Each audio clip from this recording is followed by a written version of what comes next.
Jauh-jauh hari kita sudah mengatakan apa yang terjadi kalau Kamala Harris menjadi Presiden Amerika. Sekarang terbukti secara administratif Kamala Harris adalah Commander-in-Chief di Amerika. Memang banyak yang tidak peduli dengan apa yang terjadi di luar negeri, namun hanya mengingatkan bahwa menjadi pemimpin sebuah negara, Anda bukan hanya harus mengenal peta perpolitikan dunia atau geopolitik, namun juga harus mempunyai sumber terpercaya yang bisa menganalisa data jadi informasi yang bisa membuat Anda membuat keputusan yang selalu tepat. Bosman, untuk hal beginian cukup lengkap pasukannya dan data-datanya valid. Karena tahu dari jauh-jauh hari bahwa Biden ini tidak akan lama menjabat, maka strategi politik luar negeri kita harus sudah punya grand plan-nya, di mana hal ini akan membuat Indonesia akan menjadi negara superpower kalau mengerti situasi lawan kita dan teman kita. Sayang ya, yang menjabat saat ini nggak punya informasi atau data untuk menjadi bekal knowledge sebagai senjata pejabat tertinggi membuat keputusan. Kita lanjut. Di Amerika, Trump dan timnya kembali menguat pengaruhnya. Diperkirakan di tahun 2022 nanti dalam pemilihan awal, agaknya Partai Republik akan menyapu bersih Partai Demokrat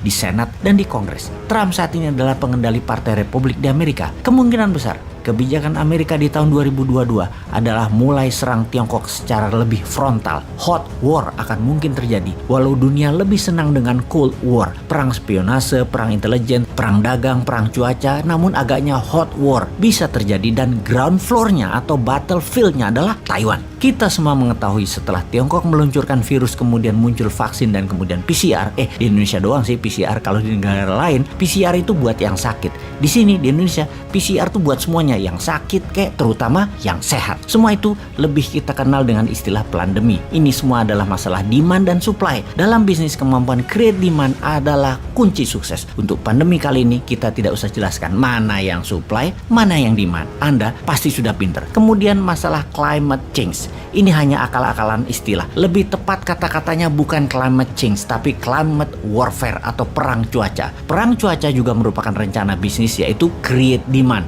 dan menyediakan supply. Kita semua tahu cuaca ekstrim tercipta akan mengakibatkan kekurangan pangan di seluruh dunia. Kita menengok sedikit. Artificial food berbasis plant atau tanaman dan bioengineering food, pemilik terbesarnya adalah Bill Gates. Beyond Meat misalnya, artificial daging, Bill Gates punya saham besar di sana. Lahannya luas miliknya di berbagai belahan dunia sudah dia kuasai, termasuk bahkan temannya 1 tahun terakhir ini, Jack Ma, sering terlihat di Eropa mempelajari plant-based food ini atas perintah pemerintah Tiongkok tentunya. Sebaiknya pejabat Indonesia paham begini-beginian agar nggak kagetan atas apa yang akan terjadi ke depannya. Di sisi Tiongkok sekarang, Xi Jinping lagi pusing 7 keliling pastinya karena skandal keuangan properti Evergrande minus 700 triliun yang secara sistemik akan menghancurkan keuangan nasional Tiongkok. Harga sayuran saat ini melambung tinggi di pasar-pasar di dalam negeri dalam 3 bulan terakhir karena bahan makanan Tiongkok banyak mengandalkan import, sementara banyak negara menutup import untuk Tiongkok. Kebutuhan energi yang meningkat, harga BBM dinaikkan oleh Saudi dan Rusia menjadikan Tiongkok krisis energi. Hanya di kota-kota besar yang terlihat ada listrik, namun di kota-kota lain gas, BBM, dan listrik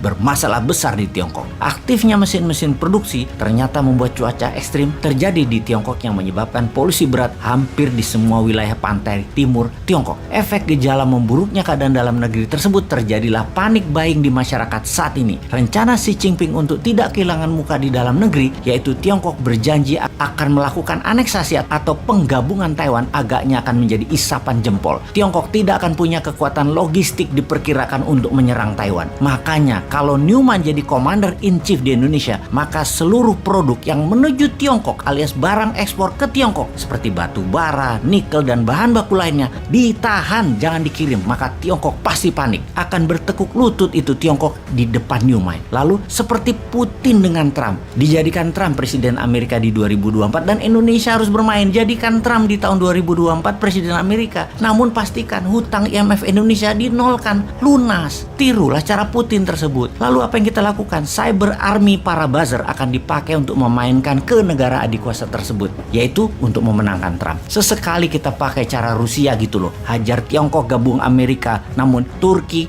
dia serang Amerika. Tekan Eropa dengan mematikan gas, hajar sekutunya Amerika. Naikkan harga minyak, tekan Tiongkok. Itu baru namanya negara berdaulat dan pemimpinnya berani juga bervisi.